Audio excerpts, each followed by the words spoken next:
So what we have here is a Western above ground lift, and the model number I believe is a WL030A. I can't really see it from here, but it's an old style Western, the very old one.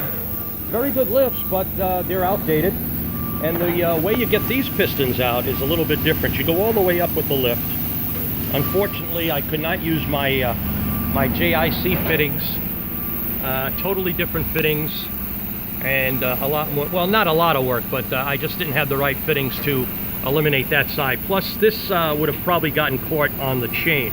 So what you do with this is you go all the way up as far as you can go and set it on the locks at the highest level, and you just have to take your time. This is not moving at all. As you can see, the seal even popped out. This is actually just a wiper, nothing more than a wiper. But what happens is that, you know, as you can see, it's, you know, really pouring out there. So you just take your hand and be careful. Unloosen the hose clamp that holds the piston steady, and you just got to push. And you're only going to go down about 1/4 of an inch at a time. It's going to take you some time. Now you can also open up the fitting here, where it would speed the process up, but then you're making a lot more of a mess. I'm in no hurry here today, so I'm going to leave this closed and just take my time lowering this. It goes down about 1/4 of an inch. Will take about 15 to 20 minutes to get it all the way down, fully extended. And the roller is not removable. The roller is one solid piece welded to the piston. Okay, so you're going to leave the roller on there. The chain will just be hanging, and then of course you take the fitting out in the back, the two fittings coming into the hose.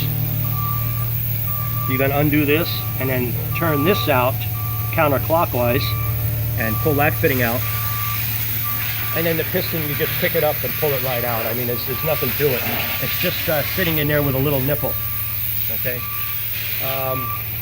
So I'm just waiting for this to come down. It's coming down actually by itself very slowly, and I don't know if you can see it, but each time I put force on it, it just comes down just a little bit. So it's coming along pretty good. Okay, I'd hate to be in here with an earthquake. There's no really place to run in the event of a major earthquake here, so it's a kind of scary place to work. But you just got to be careful. You got to watch where you walk. A lot of stuff in the way.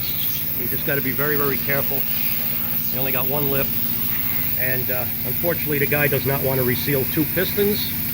He actually talked me down 50 bucks. I'm doing this for 3 bills. Parts are very, very cheap, so I'll make myself about $275 for about 2 hours worth of work.